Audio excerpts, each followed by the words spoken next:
Hello everyone, welcome back to my channel Occult A Mystic Force। I hope आप सभी अच्छे होंगे। आप सभी के भीतर बैठे परमात्मा को मेरा आत्मा नमन।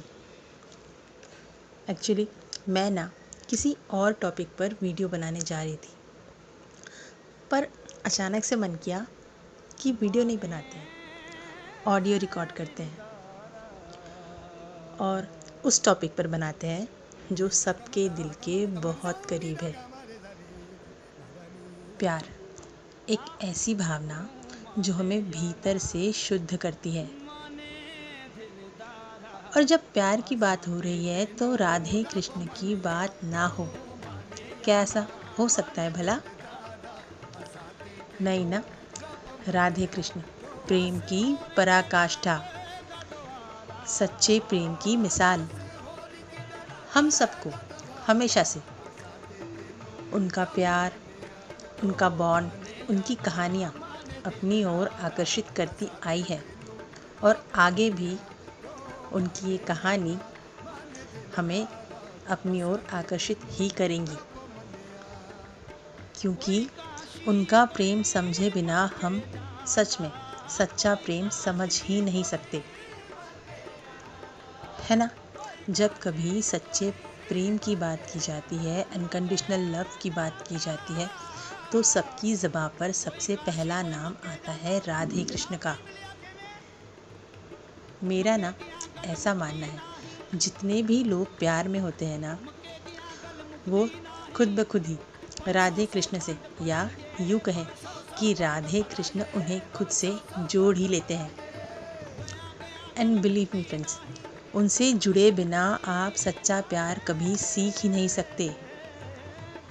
आपको पता है, लव की फ्रीक्वेंसी ना इस यूनिवर्स की, इस ब्रह्मांड की सबसे हाईएस्ट फ्रीक्वेंसी है। जब हम इस प्योरेस्ट वाइब्रेशन में होते हैं और उस अनकंडीशनल लव को अपने भीतर फील करते हैं ना, तभी जाकर हम उसे बाहर की ओर रिफ्लेक्ट कर पाते हैं। क्योंकि जब तक हमारे अंदर प्यार नहीं होगा, तब तक हम उसे दूसरों में कैसे बांट पाएंगे।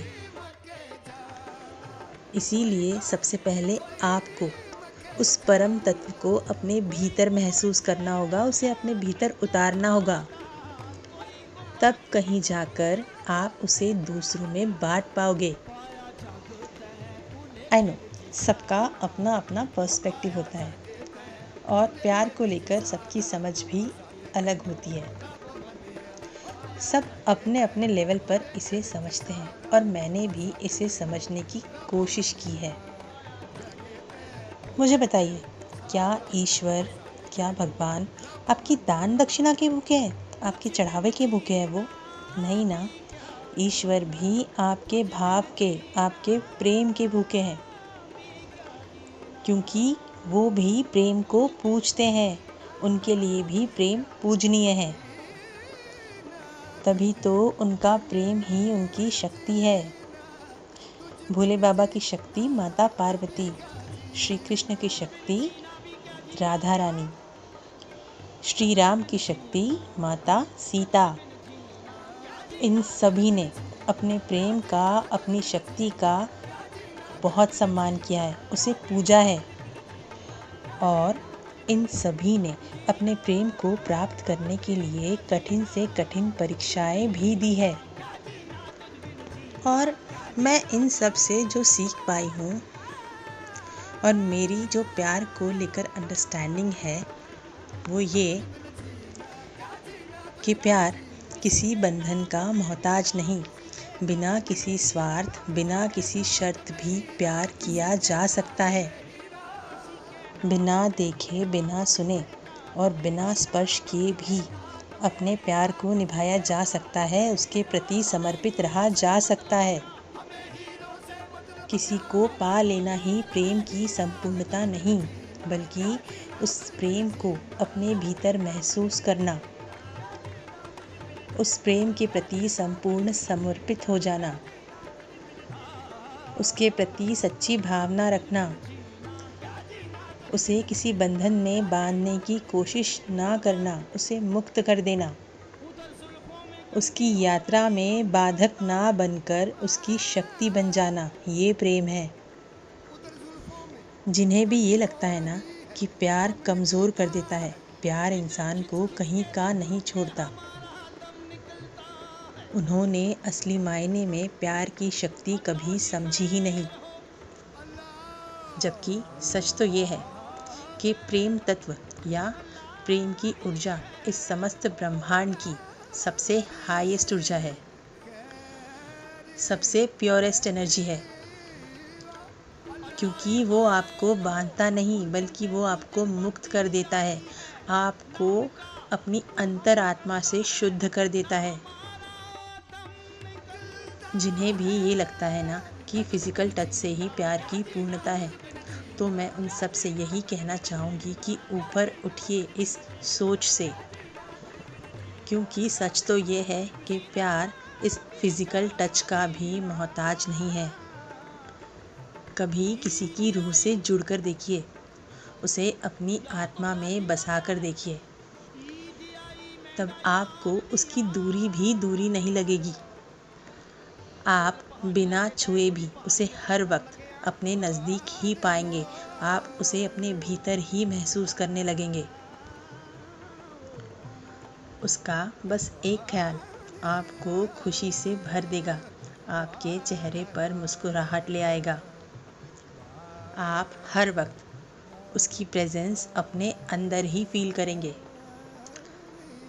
आई नो रिलेशनशिप में फ़िज़िकल इंटीमेसी भी बहुत ज़रूरी है, पर जिस दिन आपकी कॉन्शियसनेस इस लेवल पर, इस स्टेज पर आ जाएगी ना, उस दिन आपकी ये क्रेविंग भी ख़त्म हो जाएगी। अगर मन में स्वार्थ रखकर प्रेम करोगे तो निसंदेह तकलीफ़ ही होगी।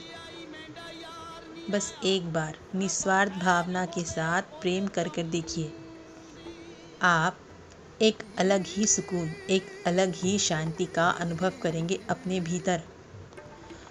अगर स्वार्थ के वशीभूत होकर बस किसी को पाने की लालसा में उससे प्यार करोगे ना, तो आप प्यार के सच्चे स्वरूप को, उसकी शक्ति को, उसकी प्योरिटी को कभी समझ ही नहीं पाओगे, क्योंकि सच्चा प्यार पाने और खोने से बहुत परे होता है। किसी को पा लेना या उसे अपना बना लेना बहुत आसान है,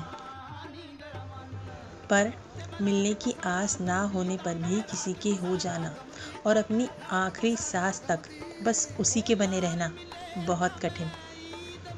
उस प्यार के प्रति इतने समर्पित हो जाना कि फिर कोई और उसके सिवा आपको अच्छा ही न लगे।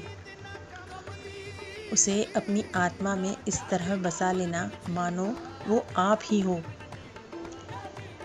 ऐसा प्यार जहाँ पर आप चलो और साया उसका हो, ऐसा प्यार जहाँ पर उसकी क्वालिटीज़ आपके भीतर आने लगे, जहाँ पर आप जानते हो कि उसका मिलना संभव नहीं है, फिर भी उसी से प्यार करना। फिर चाहे वो आपके साथ या आपके सामने प्रत्यक्ष रूप से ना भी हो, फिर भी अपने प्रेम में कोई कमी ना आने देना। ये है प्योर लव, जिसमें ना तो कोई शर्त है और ना ही कोई स्वार्थ। और अगर आप ऐसा प्यार जी रहे हो या उसे अनुभव कर रहे हो, तो ऐसे प्यार की परीक्षा भी बहुत कठिन होती है, क्योंकि वो परीक्षा स्वयं परमात्मा लेते हैं। पर जिनके मार्गदर्शक स्वयं परमात्मा हो, स्वयं राधे कृष्ण हो, स्वयं महादेव और माता पार्वती हो, वो कठिन से कठिन परीक्षा देने में भी सक्षम हो जाते हैं। क्योंकि ये प्यार कोई कलयुग वाला प्यार नहीं है, जहाँ आज एक्स और कल नेक्स्ट का चलन है। ये प्यार है सतयुग वाला, ये प्यार है द्वापर युग वाला, ये प्यार है त्रेता युग वाला, जहाँ पर अपने प्रेम को साबित करने के लिए कठिन परीक्षाएं ही देनी पड़ी है। और इसीलिए इस कलयुग में ऐसा प्यार सबको प्राप्त नहीं हो सकता, और ना तो सब में ऐसे प्यार को निभाने की शक्ति हो सकती है। ऐसा प्यार ना उन्हीं को मिल सकता है जिनकी सोल बहुत ही प्योर होती है। जिनके प्यार में स्वार्थ नहीं बल्कि समर्पण है, जो पाने और खोने से बहुत ऊपर उठ चुके हैं। बिरले ही होते हैं वो लोग जो इस तरह से प्यार कर पाते हैं और इस तरह से अपने प्यार को निभाने की हिम्मत रख पाते हैं, हिम्मत दिखाते हैं। और जब आपकी भावना, आपका प्रेम शुद्ध होता है ना, तब ऐसे प्रेम की रक्षा स्वयं परमात्मा करते हैं। ये प्रकृति, ये समस्त ब्रह्मांड स्वयं आपकी मदद करता है। परमात्मा खुद आपको वो हिम्मत देते हैं कि आप अपने प्रेम को निभा सको। बहुत कठिन है किसी का सब कुछ स्वीकार करना, उसका क्रोध, उसकी घृणा, उसकी अवहेलना, उसकी दूरी, उसका बिछड़ना, उसके बोले हुए कड़वे शब्द और बिछड़कर फिर मिल जाना। पर यदि आप सच में प्रेम में हो ना, तो ये सब भी सुखद ही लगता है। सच्चा प्यार आपको सहनशील बनाता है। यदि प्रेम है तो मोह है और आकर्षण भी है।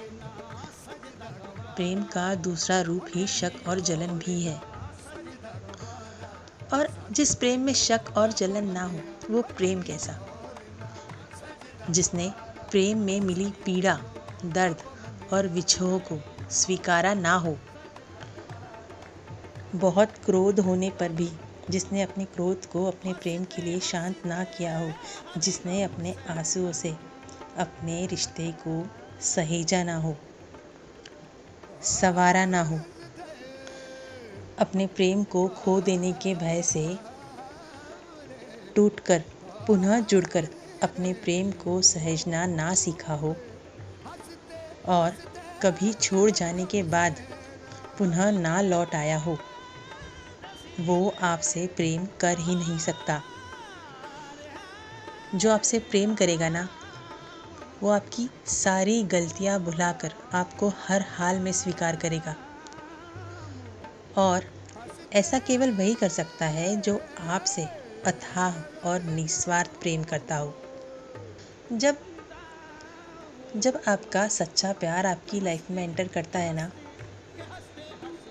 तो वो आपकी लाइफ में बस प्यार नहीं लाता, वो आपको अंदर से बदल देता है।